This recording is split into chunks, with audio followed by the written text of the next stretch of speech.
Hello everyone, आज के video में हम कवर करने वाले हैं बाल विकास का सेकंड चैप्टर, बाल विकास के सिद्धांत एवं बाल विकास को प्रभावित करने वाले कारक।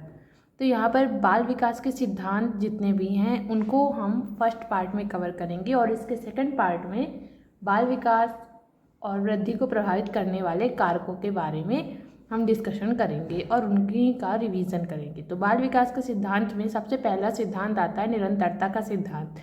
निरंतरता का सिद्धांत क्या बताता है? विकास कभी ना रुकने वाली प्रक्रिया है और ये गर्भ से प्रारंभ होती है और मृत्यु पर्यंत तक चलती ही रहती है।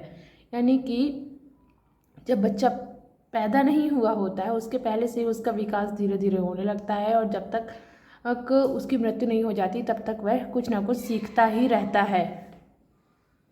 व्यक्तित्व अंतर का सिद्धांत। अब ये व्यक्तित्व अंतर का सिद्धांत क्या होता है कि जैसे कुछ बालक ग्रामीण क्षेत्रों से आ रहे हैं, कुछ बालक शहरी क्षेत्रों से आ रहे हैं, तो उनकी शारीरिक भिन्नताएं अलग अलग होगी। ऐसा माना जाता है, ऐसा देखा भी जाता है, प्रत्यक्ष रूप में ऐसा दिखाई भी देता है कि जो ग्रामीण क्षेत्र के बच्चे होते हैं वो शारीरिक रूप से शहरी क्षेत्रों के बच्चों की अपेक्षा ज़्यादा तंदुरुस्त होते हैं। तो यहाँ पर व्यक्तिगत अंतर होता है हर एक बच्चे की वृद्धि एवं विकास में।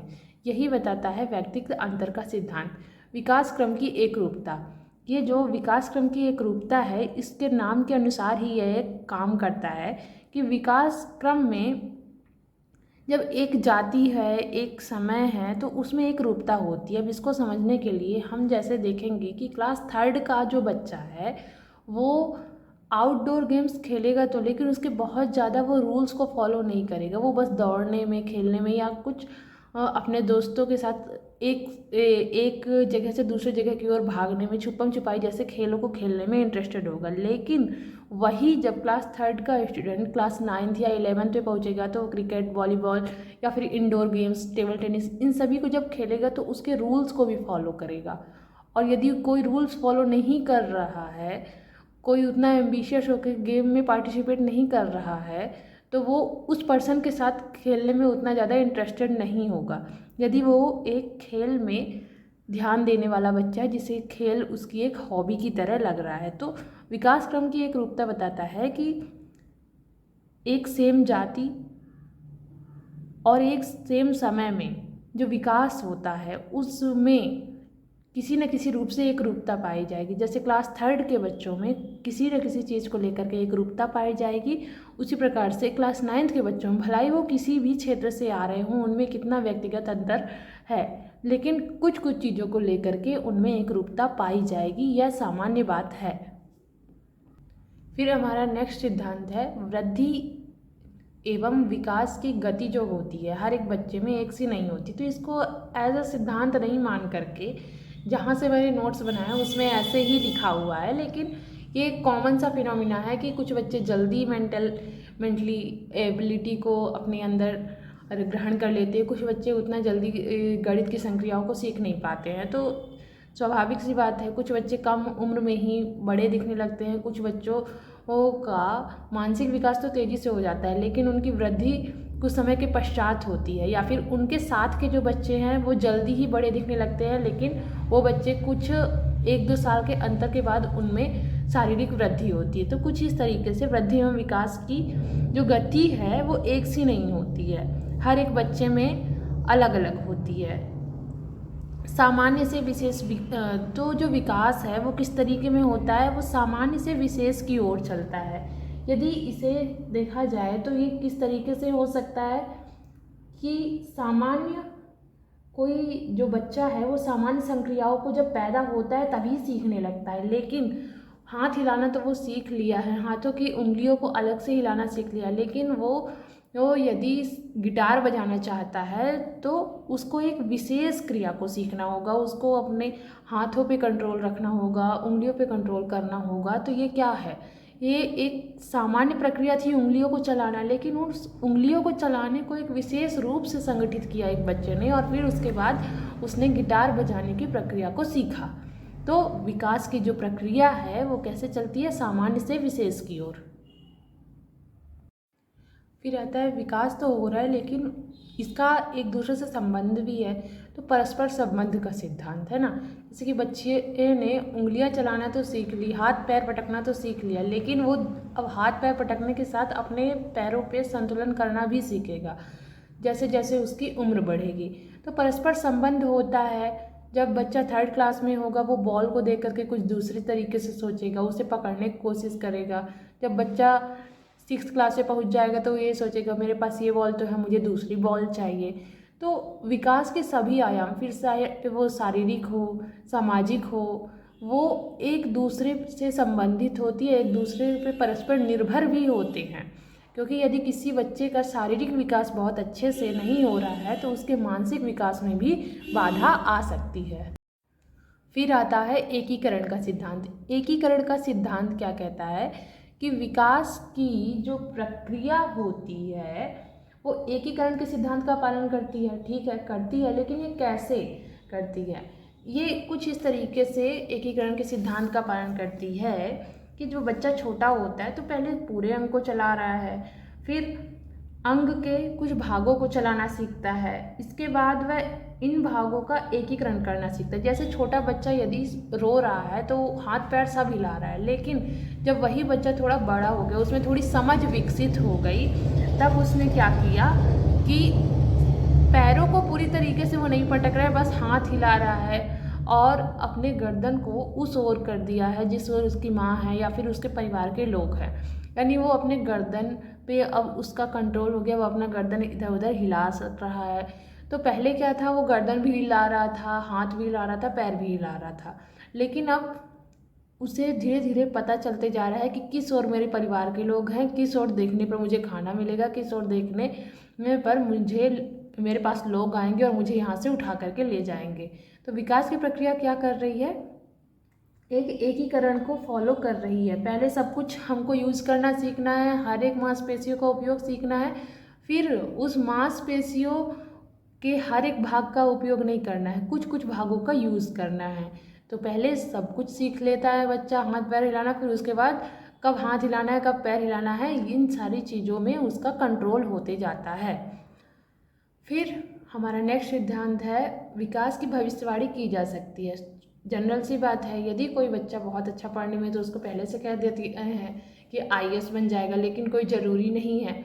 हाँ, लेकिन उसकी प्रवृत्तियाँ, उसकी सामाजिक प्रवृत्तियाँ, उसकी मानसिक क्षमता और उसके शैक्षणिक गुणों को देख करके उसकी आगे बढ़ने की दिशा और स्वरूप के बारे में भविष्यवाणी की जा सकती है, लेकिन यह आवश्यक नहीं है कि उसके बारे में जो कहा जाए वही सत्य निकले। विकास की प्रक्रिया पूर्व निश्चित दिशा में आगे बढ़ती है, ये बात करता है विकास की दिशा का सिद्धांत। विकास की दिशा का सिद्धांत क्या कहता है कि पूर्व निश्चित, वह स्वाभाविक सी बात है, यदि कोई बच्चा एक ग्रामीण परिवेश में पढ़ रहा है, उसे पढ़ाई लिखाई के जो अभी के मॉडर्न इक्विपमेंट्स हैं नहीं मिल रहे हैं, तो वो पारंपरिक शिक्षा को ही ग्रहण करेगा।